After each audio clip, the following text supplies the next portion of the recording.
जांच होगी और गहन जांच होगी। हम बाहर बैठे हैं और एक व्यक्ति हमारा सराफा का और आदरणीय प्रकाश गौरव चाचा यहाँ पे आए हैं, वो भी रहेंगे। कैमरा और डीपीआर से कोई छेड़छाड़। मालाबार ज्वेलर्स, इसका नाम तो आपने सुना होगा, काफी बड़ा ब्रांड। जांच के पीछे और ये इतना देखो इजी कैमरा प्रैक्टिस है सर। मैं बताता हूँ आपको एक छोटा एग्जांपल दे रहा हूँ। डीपीआर और मशीन टेक्नो मशीन, चाहे मैं गड़बड़ी करूँ तो मेरी दुकान बंद होगी और चाहे ब्रांडेड शोरूम गड़बड़ी करे दुकान बंद होगी। ये काम गवर्नमेंट का। गाइड कर रहा हूँ। मशीन खराब हो जाए, मशीन खराब निकले तो बिल्कुल शासन को एंट्री मार।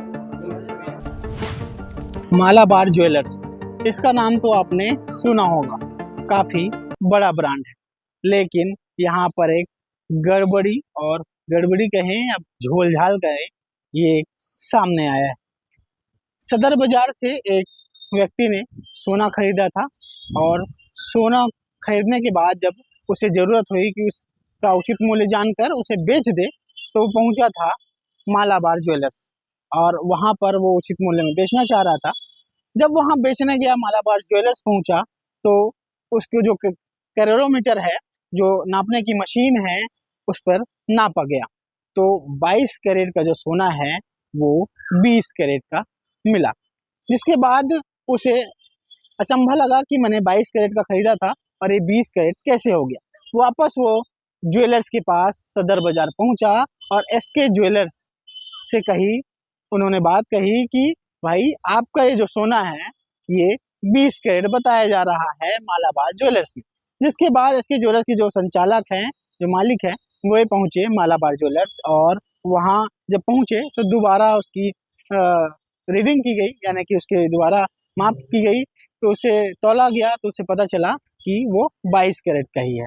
इसके बाद जब पता चला कि 22 कैरेट का है तो झोल-झाल समझ में आया कि किस तरह की गड़बड़ी इन बड़े ब्रांडों में कथित तौर पे गड़बड़ी की जा रही है। इसके बाद यह पूरा मामला जो है सराफा एसोसिएशन के अध्यक्ष तक पहुंचा और सराफा एसोसिएशन तक पहुंचा। जिसके बाद सराफा एसोसिएशन के अध्यक्ष कमल सोनी और कई जो सराफा एसोसिएशन के सदस्य थे और ये सभी लोग पहुंचे मालाबार ज्वेलर्स और वहाँ पर जो संचालक है, जहाँ पर मैनेजर है, उनसे बातचीत की और उन्हें साफ तौर पर समझाइश दी, और समझाइश क्या कहें, चेतावनी कहें, इसे चेतावनी दी कि ग्राहकों के साथ इस तरह की धोखाधड़ी ना करें। उन्होंने धोखाधड़ी शब्द का भी उपयोग किया कि धोखाधड़ी हो रही है ग्राहकों के साथ, क्योंकि जब कोई भी व्यक्ति अगर 22 कैरेट का सोना ले जाता है तो उसे 20 कैरेट का कैसे बताया जाता है।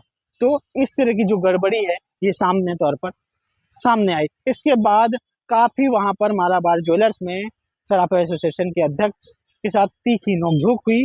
उन्होंने बहस भी की इस मामलों में और बताया कि इस तरह की गड़बड़ी ग्राहकों के साथ ना की जाए, क्योंकि अपने खून पसीने का जो पैसा है वो लगाकर सोना खरीदते हैं, लेकिन चंद मिनटों में उन्हें 20 कैरेट, जो 22 कैरेट का जो सोना है उसे 20 कैरेट बता दिया जाता है। यानी उनके पैसों का कहीं कहीं भी गड़बड़ी की जा रही है, उनके सामानों को कमज़ोर आका जा रहा है और ऐसा कह दिया जाता है कि आप किसी सस्ते दुकानदार या निचले दुकानदार से ले होंगे। इस तरह के जो बड़े ब्रांड हैं वे कहते हैं, और ऐसी बात जो है कमल सोनी ने भी कही है कि इस तरह की बात वहाँ पर मालाबार ज्वेलर्स में कही जा रही थी।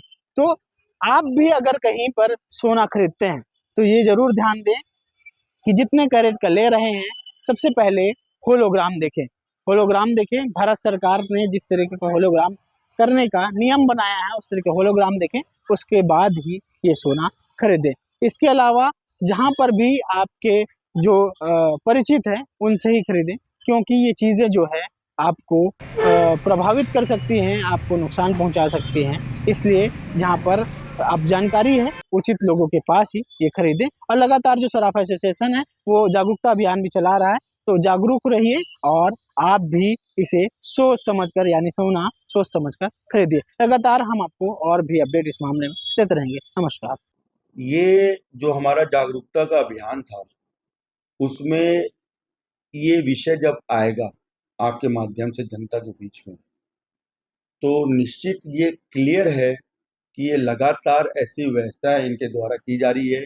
मेरा फिर कहना है 0% मेकिंग में माल नहीं मिलता। अगर मैं आपको बोलूँ 0% मेकिंग है तो मैं कमाई नहीं कर रहा हूँ, दुकानदार नहीं हूँ। अगर मुझे कमाई करनी है और झूठ बोल के आपको बुलाना है तो मैं कहीं ना कहीं किसी न किसी रास्ते से आपसे कमाऊंगा। तो निश्चित 0% मेकिंग, कम कीमत का सोना बोल के आपको इसी तरीके से दूसरे रास्ते से दुकानदार कमाई करते ग्राहक हैं। के लिए क्या जागरूकता संदेश है कि किस तरीके से सावधानी बरतते हुए कैसी खरीदारी करनी चाहिए? बिल्कुल, सभी उपभोक्ताओं से मेरा निवेदन है, अपने विश्वसनीय दुकानदार, चाहे वो बड़ा हो, छोटा हो, ब्रांडेड हो, नॉन ब्रांडेड हो, सरकार ने बहुत अच्छी व्यवस्था की है HUID हॉलमार्किंग की, सर्टिफाइड समझ के लें। HUID का मतलब हम बोलते ज़रूर है, HUID का नंबर आप गूगल में या उनका पोर्टल में जाएँगे, नंबर डालेंगे तो उस गहने की फ़ोटो आती है, उस गहने की शुद्धता आती है, उसको HUID बोलते हैं। तो आप HUID मार्का मान लीजिए, हॉलमार्किंग मान लीजिए, बिल्कुल आप कहीं से भी लीजिए।